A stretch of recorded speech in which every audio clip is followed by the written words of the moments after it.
It's my life. Lazy. It's my life. I got dirty. It's my life.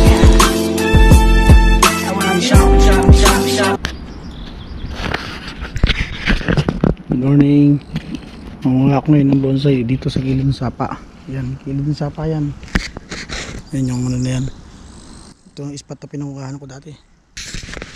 Yan lang ako nakatira dati dyan sa may mga bahayan dyan. Ayan, may mga pulang building na yan. Yan, ito, yun yung kukuha nito. Shopping, it's my life.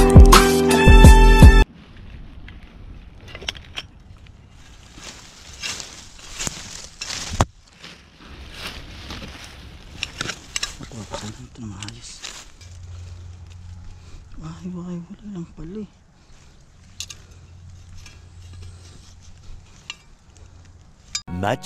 Much later.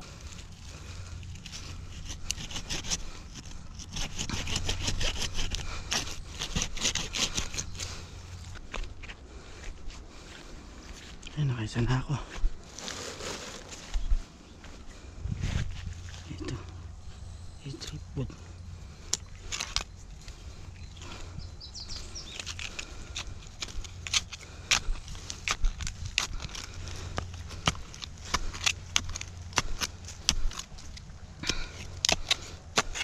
Ayos.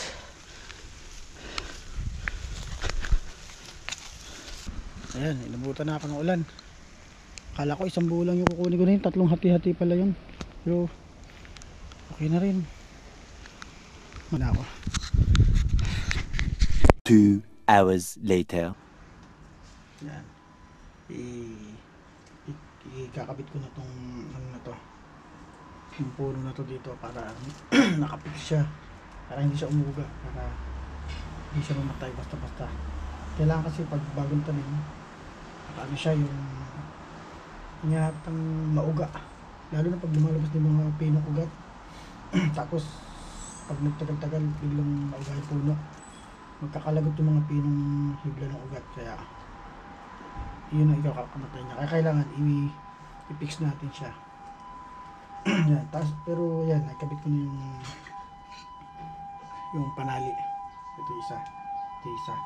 Ngayon lalagyan ko muna ng sapin sa ilalim yung mabato para siya yung magpipilter sa tubig para tumapunta sa butas. Kasi pag halos parang purong lupa, pag yun nasiksik, magiging solid, hindi siya tatapon sa butas. Kaya nilalagyan ng buhangin o bato-bato para dun dadaan sa mga pagitan ng bato yung tubig. Takat pala didiretso sa butas. Kailangan lagyan talaga ng mabato ilalim. Hindi pwedeng hindi.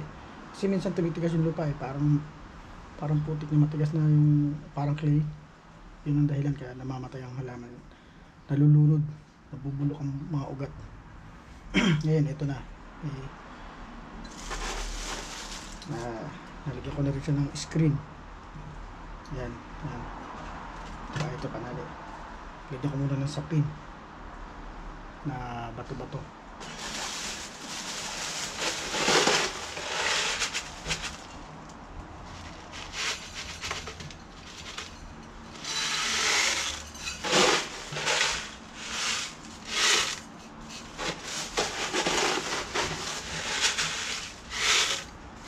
Pero importante dito sa butas eh, kasi dun babara eh.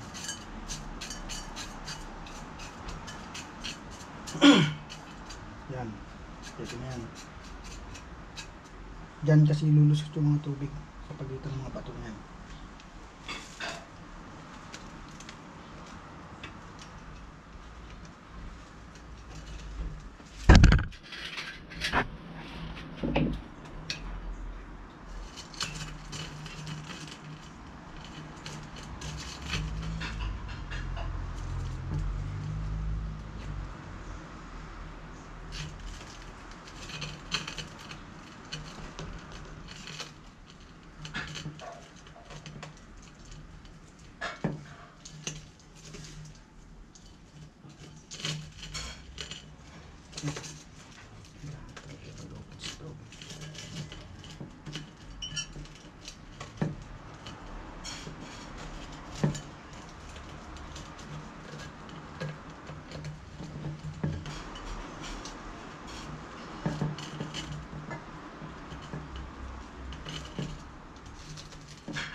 Ang buhangin.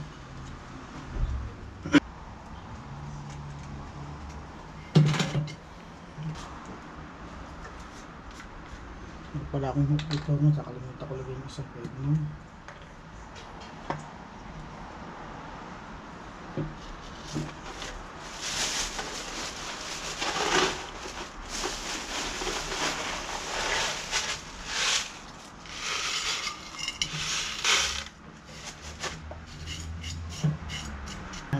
Same lang din sa kabila.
Yan.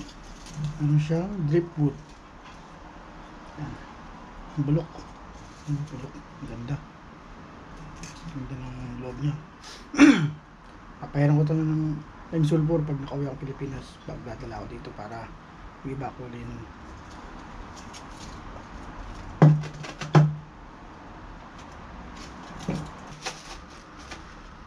Yan. Ito siya. Yan.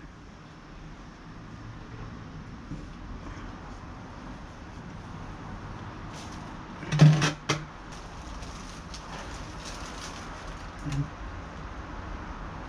Buhangin na yan. Hindi pa ito malalaki pa.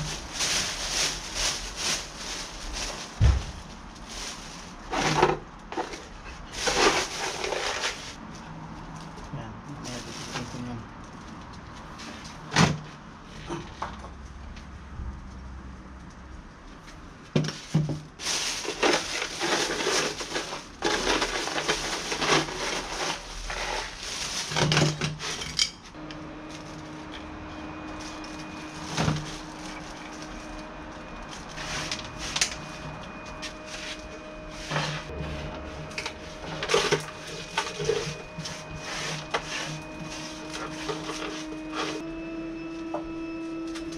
Nagpapalak isa.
Kailangan diligin. Kailangan tumapon yung tubig doon sa ilalim. Malalaman natin yun kung tatapon o hindi.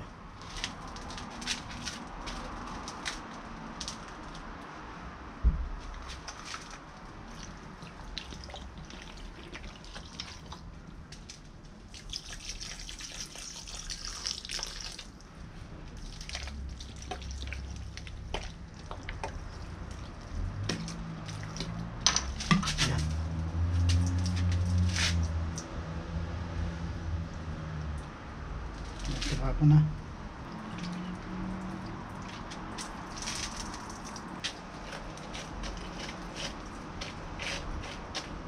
Kailangan siksikin. Parang wala yung air pocket.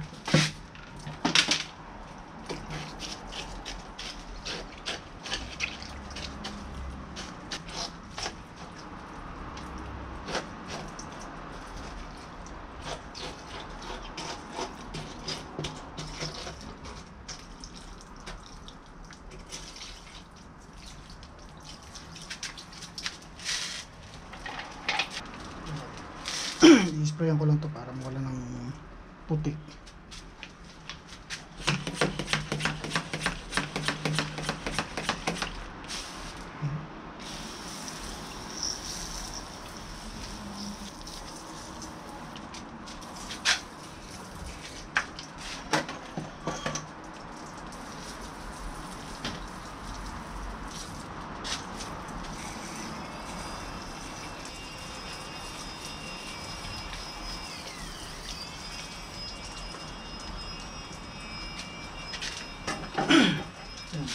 Wala kasi akong toothbrush na luma eh.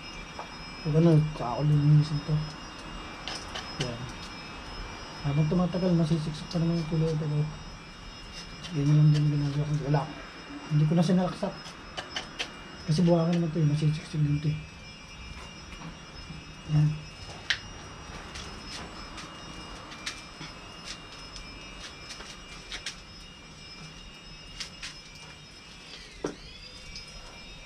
Yeah.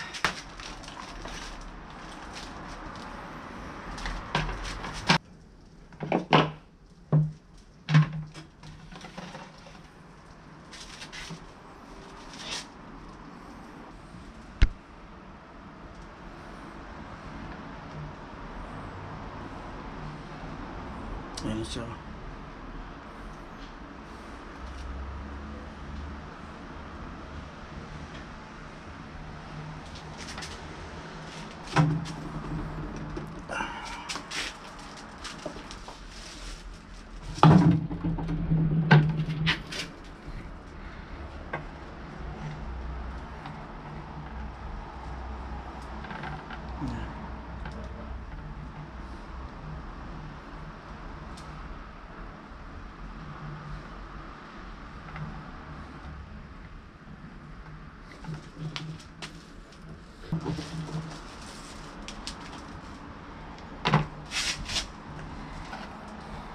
Yan, tripod. Tulok.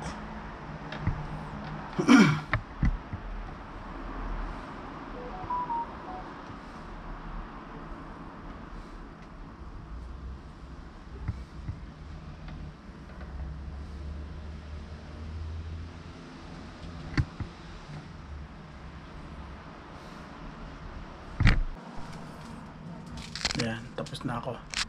Sana lahat ng buhay ko.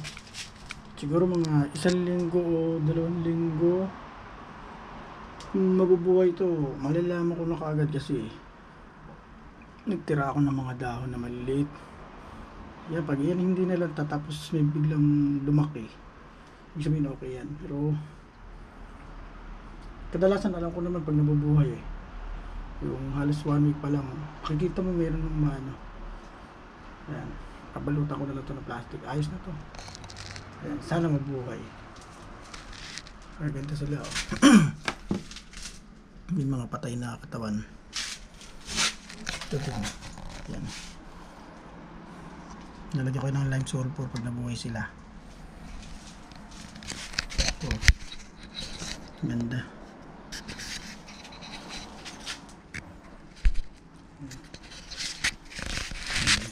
May tagtag na naman akong halaman. Sana mabuhay sila lahat. Ayan. Hanggang sa muli. Paalam.